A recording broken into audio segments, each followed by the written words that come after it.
being patronised. So when she's saying whom, she's acting superior to She's us. giving you a tell-off. Yeah, she's being superior. But that's what I like about Zingbot. She's got authority. So I don't mind her saying whom if that's a tell-off. So I don't. I think...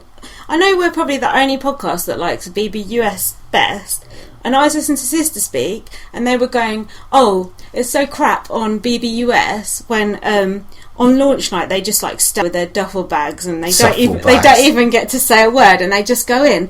But that's what we like about it. I like the fact that you got the routine. They're standing there. They go in. Some go in, then the next go in, and they run and they find their bed. It's comforting, and like Scott Hudson's always saying, "Oh, the music never changes."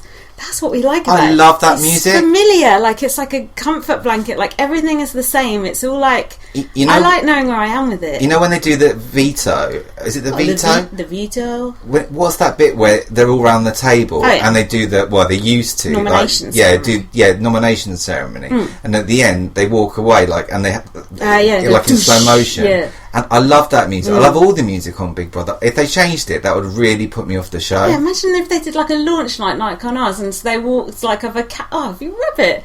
No, Big Brother US is different, and it should stay that way. It's like a special. But the thing is, you always know where you are because it's like HOH, veto, nomination, blah blah blah. So, not when there's Battle of the Block though. Exactly. That's why I wasn't so keen on this season because I never knew where I was. Like the structure was all mixed up. There was a lot of filler. For example, Jerry Jones from the Dallas Cowboys and etc. etc. So. I don't know. Like, as bad as this series has been, and like, it had a lot of promise at the start, but all the good people got evicted. But as crap as it has been, and especially the past like month, I think extending it was a real fuck up. Like 30 episodes is perfect. 40 was too much.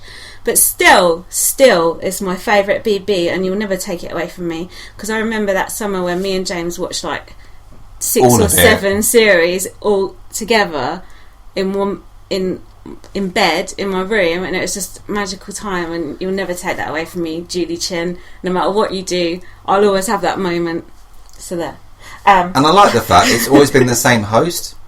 Yeah, most of them aren't. People slag Zingbot, but personally, I like her, and I wouldn't like a new host. I like the way she's haughty, and you need to be a bit strict with people. Yeah, and you know what to expect from her. But first, on my go, answers please.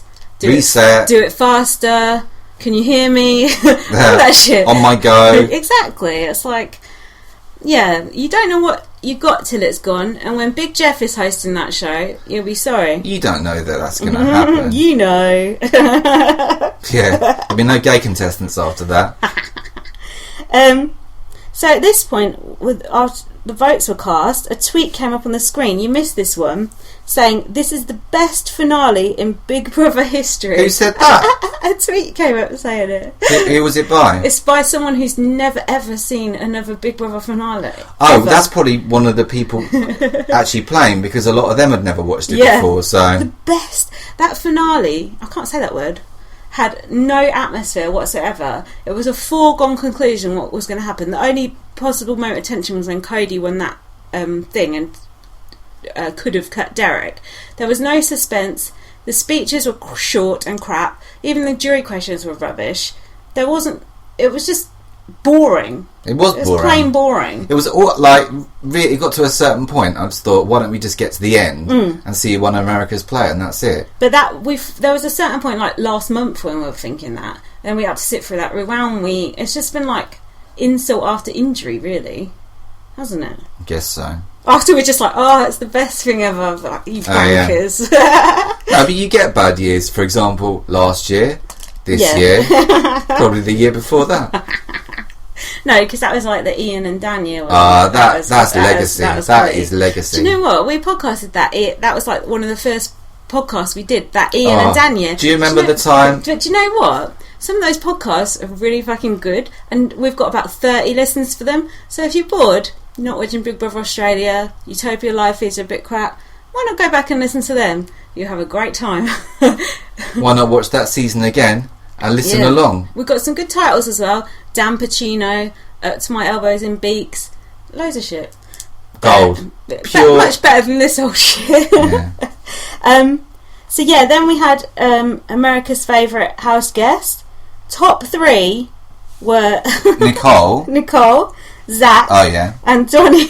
Now, why wasn't Devon in the running? Because personally, I wanted Devon to win it because, well, obviously for his daughter, and he was like the Paul from Big Brother Canada too. Yeah. But I loved him. I thought it was excellent. No, more to the point, why was there not a camera fixed on Frankie's face when Donny won America's Favourite Player? I saw his face. It but wasn't only in the distance. He looked well, not pissed off. He looked shocked. Yeah, that was a big fail there, especially when Frankie's family were like campaigning for. If you can't fucking win America's Favourite Player when your sister is basically like Lady Gaga, you must be pretty fucking detestable. And those shorts he was wearing were gross as well. Do you want to do a quick equal chic?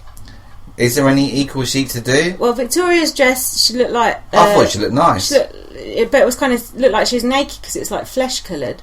And then Derrick and Cody both had matching like black and white check shirts on. Very boring. Very staid. And what about Zingbot? Oh, I didn't even know. Effervescent as ever. She wasn't wearing a sack, so that's something. They shouldn't do the ice bucket challenge. So then that was it. Then the credits come on. Then we just tried to forget about the whole... Oh no, Derrick got a cuddle off of his wife and his baby. That was nice, wasn't it? Oh, nice lovely. to see them all They looked dead awkward, actually, I thought. Well, it's been a while, hasn't it? Yeah, no, that was quite sweet. So he gets $550,000 plus the Team American money. So but they made no mention of it, but it's quite a lot. $575,000. Oh yeah, now I was and 50,000 hollers. Sorry. You come in from work this morning and went, "Holla, Lindsay." I know, but it's annoying. I know, I was like, shut up. How do you think he felt? He had 5,000 hollers. Yeah. But Sister Speak were asking how much do you get paid for going on Big Brother? And I think the answer to the question, I'm not 100% sure on this, but I remember we listened to an interview with Ian Terry on that Don and Colin podcast, and his strategy was, he said to Boogie and Dan, can you just let me get to the jury? Because if you're sequestered for the whole show, now forget the amount, I think it was $17,000, but it might be 11, I'm not sure. So smile money, isn't it? It is smile money. It's not, I mean, it's 3 months work, so it's not that amazing, but it's not bad. Plus you must get extra money afterwards for, well, I mean, you don't really get money for podcasts. Magazine deal. They don't do magazine deals over there, do they? No. That's in this country we get that.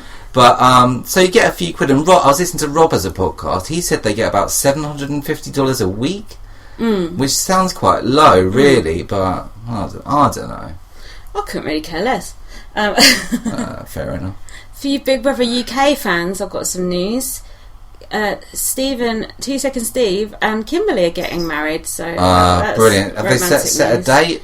He said he's going to outdo Katie Price, like, for tackiness, and he's going to have a fireworks display. He's obsessed with that fireworks display. He is. And something else, I don't know. Oh, get pregnant. Have 7 kids, that was it. Oh, yeah. Open it 7 times.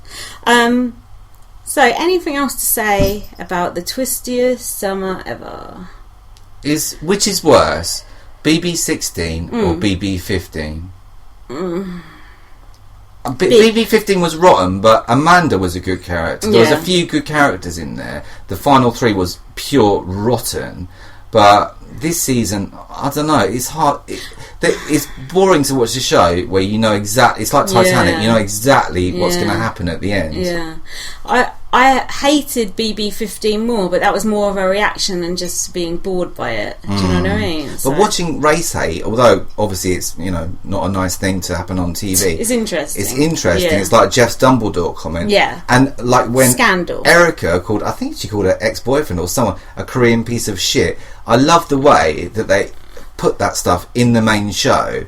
But she never got any backlash over that. No, but they never used to. It's only. Oh yeah, that's true. It's only come BB15. Yeah. They turned it into a storyline like we do on our show. Yeah, normally they let the odd racist comments slide. I love it. They do. It's terrible. You don't get away with that shit on BB UK. Well, unless they cut it out. Big Brother Australia has no black people in it.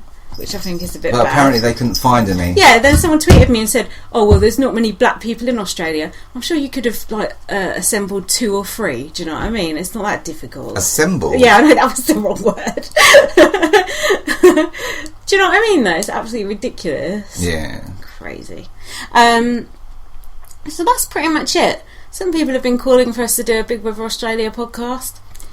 The jury's still out on that, but we might do something might be in the pipeline. You know, we've got irons in the fire, but we can't really discuss that at the moment. Yeah, a few projects on the go. We don't really want to give it away, but I can give you a clue in that definitely we could have a sponsorship deal with ramen noodles, but it's in the balance, so it depends. Anyway, I don't think anyone's going to listen to this because no one actually cares about BBUS anymore, do they? It's like a final desperate splutter, really. But you know, but we have our best listens for BBUSA. We had loads to our last show. It's really good, so we do appreciate that. Thank you very much. Yeah, thanks to everyone that listened. And now I can finally go on Twitter again. Oh, I'll get spoiled eyes for Australia now, though. So oh. I'll just stay off Twitter. I don't know. Just go hide in a cupboard. Anything else you want to add? Big up to Team Frankie. No, I haven't got Do you anything mean to Zanky? Oh, Zranky. Zranky. And remember, don't bring the Zingbot into your rape jokes. Yeah, that's not right. You don't like it. Just think about baby Zingbot having to watch that. You think he was involved? Oh, She. the shame. I think she had a little bow in her hair. Baby Zingbot was a girl. I think so. I'm not sure. Don't quote me on that. Who did that? Was it a child or Oh yeah, and they collapsed or something. No, that was the real oh, fuck knows. Anyway, my favourite player, just like yours, was Donny. And mine was Devon. for old time's sake, let's have a Donny. No, I can't do it. You'll see him on whatever that TV show. Oh, I hope he goes on a podcast, does an interview. That'd be good. Let's get him on ours. Oh, it's not going to happen. Nah. No one wants to come on something with bile in the title. He might come and prune our rhododendron. Black Ops. Follow me on Twitter, LightUpVM. And follow me, Big Brother Bile. And we will be back at some point before BBUK, so keep your eyes peeled. Keep them peeled. Thanks so much for listening. Thanks everyone. Ta-ra. Bye.